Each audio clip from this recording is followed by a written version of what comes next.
और आज कुटुंबा पहुंचते हैं। कुटुंबा विधानसभा की सीट क्यों दिलचस्प है, क्यों खास है? यहां पर फिलवक्त कांग्रेस के प्रदेश अध्यक्ष काबिज हैं विधायक के रूप में और अब कांग्रेस के प्रदेश अध्यक्ष भी हैं, तो ये सीट इसलिए भी खास बन जाती है। लेकिन क्या तैयारी अब एनडीए की तरफ से इस सीट को लेकर है? इस सीट का मिजाज क्या रहा है? क्या ये सीट कैंडिडेट बदलती रही है या फिर किसी एक पर लंबे समय तक भरोसा करती रही है? रंजन जी, कुटुंबा सीट को लेकर क्या एनालिसिस कर पाते हैं? इस सीट का मिजाज क्या रहा है, कैसा रहा है? देखिए, कुटुंबा की जो सीट है वो 2008 में अस्तित्व में आई और यहाँ पर जो पहला चुनाव हुआ वो 2010 में हुआ। और अगर आप जब कुटुंबा की बात करते हैं तो जो यहाँ पर खुदाई हुए हैं और प्राचीन अवशेष मिले हैं, उसको देखकर जो विशेषज्ञ हैं वो कहते हैं कि ये बिहार की सबसे पुरानी सभ्यता का संकेत देता है कि वो शायद कुटुंबा के आसपास ही हो। ये बातें कही जाती हैं। खैर, हम राजनीति की तरफ आते हैं। कुटुंबा सीट जो है इस बार हाई प्रोफाइल सीट हो गई और हाई प्रोफाइल सीट होने के पीछे जो सबसे बड़ी वजह है वो ये है कि बिहार प्रदेश कांग्रेस के अध्यक्ष राजेश कुमार यहीं से चुनाव लड़ेंगे। राजेश कुमार मृदुभाषी हैं और बहुत ही शालीन व्यक्ति माने जाते हैं और यही वजह है कि आप जब जो कुटुंबा में 3 चुनाव अब तक हुए हैं 2010, 15 और 20 में, तो आप देखती हैं कि राजेश कुमार 2 बार चुनाव जीतने में सफल रहे हैं। देखिए, राजेश कुमार को राहुल गांधी का करीबी माना जाता है। उनको अध्यक्ष बनाने के पीछे कहा जाता है कि ये कांग्रेस ने एक मास्टर स्ट्रोक चला है, एक दलित चेहरे के रूप में उनको प्रोजेक्ट किया गया है। और जो नज़र है, क्योंकि इस क्षेत्र में आप देखें तो जीतन राम मांझी भी इसी इलाके में, गया टिकारी वाला इलाका जो होता है, यहाँ पर प्रभावी हैं। इसके अलावा चिराग पासवान भी एनडीए के पास हैं।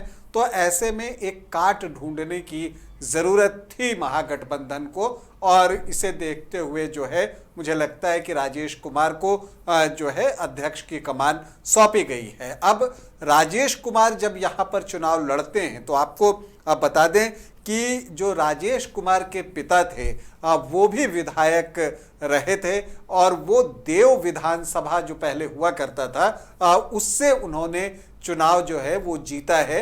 अब उसके बाद उन्हीं की विरासत को आगे बढ़ाते हुए राजेश कुमार दिख रहे हैं। और आपको ये भी बता दूं कि जो उनके पिता थे दिलकेश्वर राम, वो 2 बार मंत्री भी रहे हैं। जब चंद्रशेखर सिंह की सरकार थी तब भी वो मंत्री थे और इसके बाद भागवत झा आजाद जब मुख्यमंत्री बने थे बिहार के तब भी वो मंत्री बने थे दिलकेश्वर राम। तो अब उसी परंपरा को आगे बढ़ा रहे हैं, प्रदेश अध्यक्ष तक पहुंच गए हैं। लेकिन जो अभी पहली चुनौती है एक कैंडिडेट के रूप में और व्यक्तिगत तौर पर देखें तो कुटुंबा की सीट पर जीत की हैट्रिक लगाना उनके लिए पहली चुनौती है और उनकी इच्छा होगी कि वो यहाँ पर जीत की हैट्रिक लगाएं। इसके अलावा अपने नेतृत्व में वो कांग्रेस बेहतर प्रदर्शन करे बिहार में, ये भी वो सोच रहे होंगे। लेकिन हम कुटुंबा पर आते हैं और अगर हम कुटुंबा को देखें तो एक जो दिलचस्प बात दिखती है आसिया जी कि यहाँ पर जो महागठबंधन का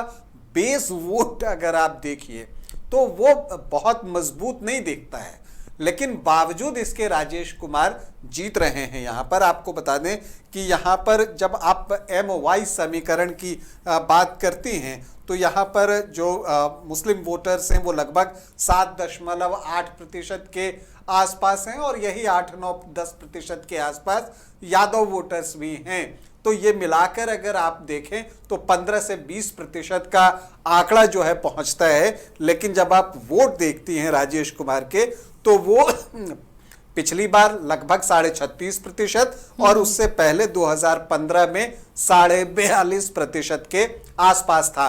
तो ये बताता है कि उनकी पकड़ जो है इस क्षेत्र में मजबूत है। और एक और बात है, जो हम पिछला 2 चुनाव देखते हैं जब राजेश कुमार जीते हैं तो उनके सामने जो अपोनेंट रहे हैं वो एनडीए फोल्डर से अगर हम बात करें तो वो हम पार्टी से रहे हैं। जीतन राम मांझी की जो पार्टी है उसके उम्मीदवार रहे हैं। और खास बात यह है कि 2015 में जो जीतन कुमार मांझी के जो बेटे हैं उस संतोष सुमन, वो यहाँ से चुनाव लड़े थे और राजेश कुमार ने उनको शिकस्त दी थी और अच्छे मार्जिन से शिकस्त दी थी। 10,000 वोटों से वो जीते थे और तब 2015 में 51,303 वोट जो है वो राजेश कुमार को मिले थे और संतोष सुमन को 41,205 वोट मिले थे। और सुरेश पासवान जो है वो भी चुनाव लड़े थे, चूंकि वो 2010 में आरजेडी के टिकट पर चुनाव लड़े थे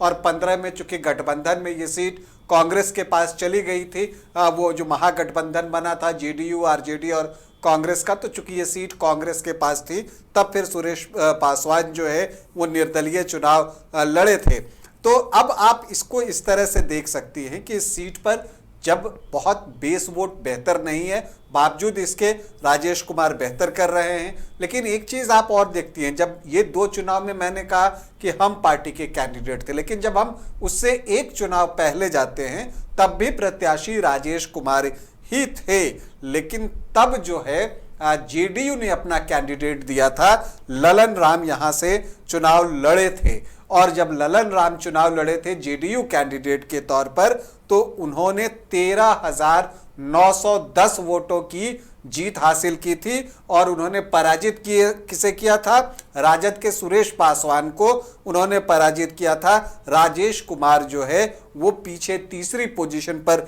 छूट गए थे और तब उन्हें सिर्फ 9% वोट आए थे। तो ये चीजें भी एक देखने वाली हैं। और जब आप 2020 में देखते हैं तो जो हम का प्रदर्शन कमजोर हुआ, उसके पीछे की वजह यह है कि उनके पास कोई सशक्त उम्मीदवार नहीं था। श्रवण भुइयां चुनाव लड़ रहे थे, लेकिन उनकी क्षेत्र में उस तरह की पहचान नहीं थी। वो पूरी तरह से एनडीए वोट के ऊपर ही बेस कर रहे थे कि उन्हें गठबंधन में चुनाव लड़ने का इनाम के तौर पर जो है, जो उनके वोटर्स हैं वो वोट करेंगे। तो व्यक्तिगत पहचान जो है उस तरह की उनकी नहीं थी। इसके अलावा जो ललन राम हैं, जो कि 2010 में जेडीयू के टिकट पर चुनाव जीते थे, वो यहां से निर्दलीय चुनाव लड़ गए थे और वो जो है लगभग 20,433 वोट लेकर आ गए। तो अब समझिए जो मार्जिन था हार जीत का वो 16,653 का था। तो इस लिहाज से आप देखें तो जो इस बार चुनाव होगा 2025 में,